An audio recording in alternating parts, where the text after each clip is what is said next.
आज चाहिँ वर्षेको झलक हेर्न आएको चाहिँ हामी स्टार्टिङ भयो अब गुराँसको होइन। अब चाहिँ गेटबाट भित्र 5 किलोमिटर अन्ली 5 किलोमिटर 1.5 घन्टा लाग्छ हो। मलाई चाहिँ यहाँ बेग बोकाएको छ अन्त मलाई चाहिँ पछाडि छोडिदिरहेको छ बेग बोकाएर यहाँनिर यस्तो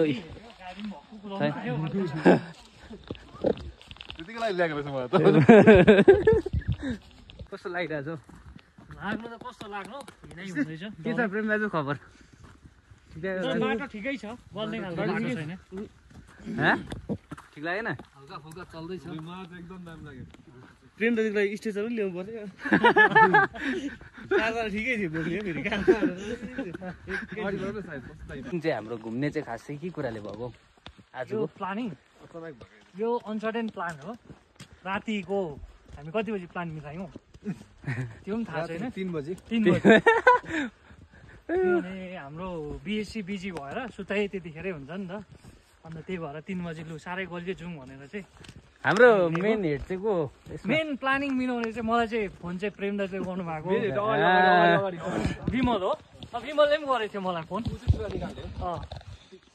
यहाँ त लिडर अगाडि ऊ चाहिँ घर जाने भन्दै थियो।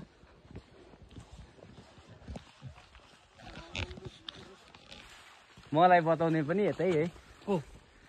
प्रेम दाजु यहाँ चौतारामा हल्का रेस्टहरू यहाँ सर हिँड्नु सक्नु भएन हाम्रो प्रेम दाजु को छ अरे फेरि भन्दै सक्दियो पानी जस्तै चाहिँ होइन दामी लाग्यो यो चाहिँ ठाउँ चाहिँ बाटो बिचमा।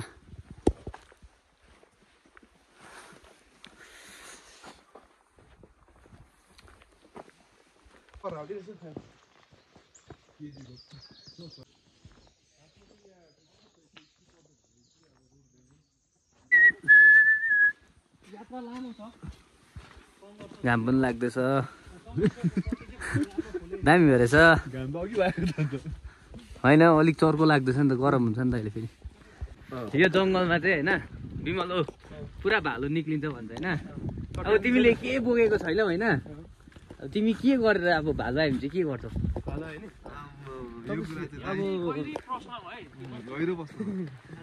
म भए के गर्थेँ होला त? भालु आउँदाखेरि चाहिँ तैँले पनि उकालो के गर होइन म भए चाहिँ के ओह्रालो होइन तेर्सो भालुले तिमीलाई एट्याक गर्यो भने चाहिँ नि तिमीलाई सुँग्नु आउँछ फर्स्ट। सुत्नु पर्छ सास फेर्नु हुँदैन बन्द गरेर बस्नुपर्छ हो। सास बन्द गरेर बन्द गरेपछि चाहिँ भालुले सोध्छ ट्रिक्सहरू के छोडेर जान्छ अरे नि त भालुले। मलाई चाहिँ जास्मिन यादवको 1300 भाग्नुपर्छ भन्थ्यो। हामी चाहिँ जङ्गलमा हिँडेकै छौँ अन्त 3 किलोमिटर चाहिँ हिँडिसक्यो हो। हल्का अब 2 किलोमिटर बाँचेको छ पुगेको चाहिँ छैनौँ। विमल दा अगाडि हुनुहुन्छ यहाँ 3 जना गुन्डाहरू पछाडि हो। हिरो चाहिँ म मात्रै रहेछ लाउँदै होइन। मन्दिर पनि रहेछ यहाँ माथि चाहिँ माथि मन्दिर रहेछ यहाँनिर मजा आइरहेछ हिँड्नु चाहिँ तर जे होस्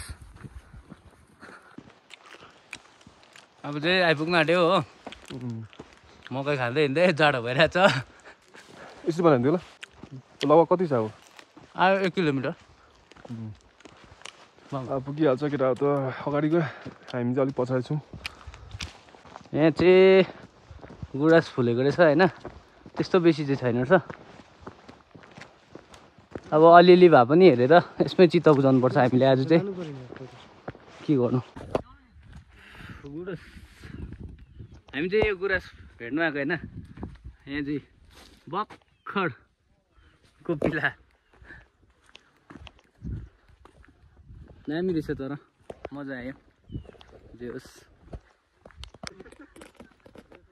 यहाँ चाहिँ होइन फोटो खिच्दै हामी जाँदैछौँ जानु चाहिँ अगाडि अब कहाँसम्म हुन्छ।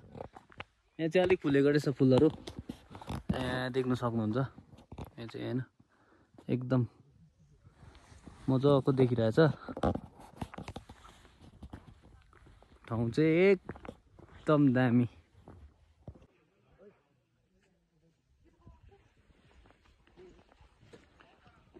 अब चाहिँ टक्कै हामी मेन ठाउँमा चाहिँ आइपुग्यो होइन अघि हामी आएको त्यही हो उयो चाहिँ तर मान्छे चाहिँ पुरा रहेछ हो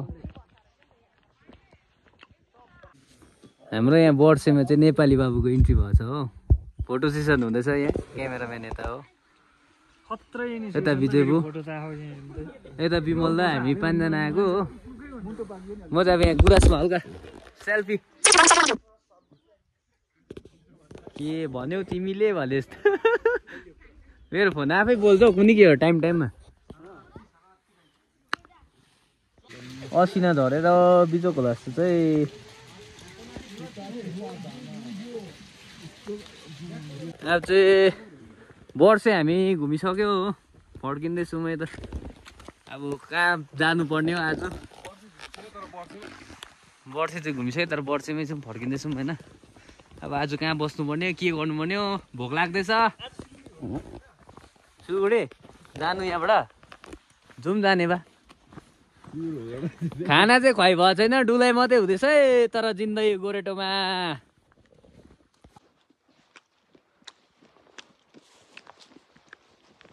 बाई बाई पर्छ भनिदेऊ न बाई बाई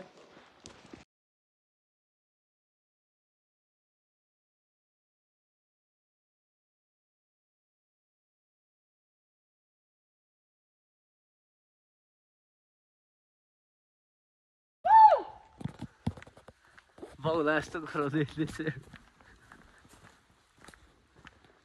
कसरी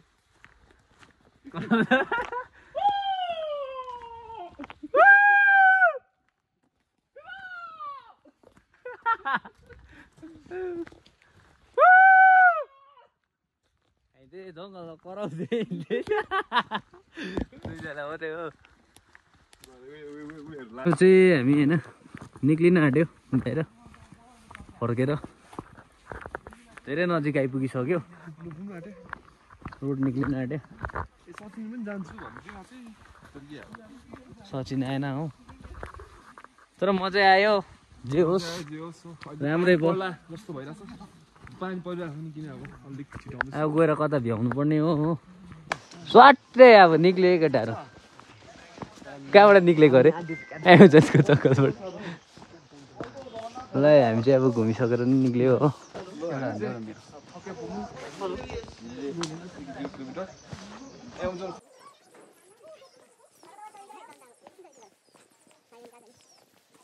असिना झर्न थाले फेरि यहाँनिर विजय के झरे अरे हो हिउँ झऱ्यो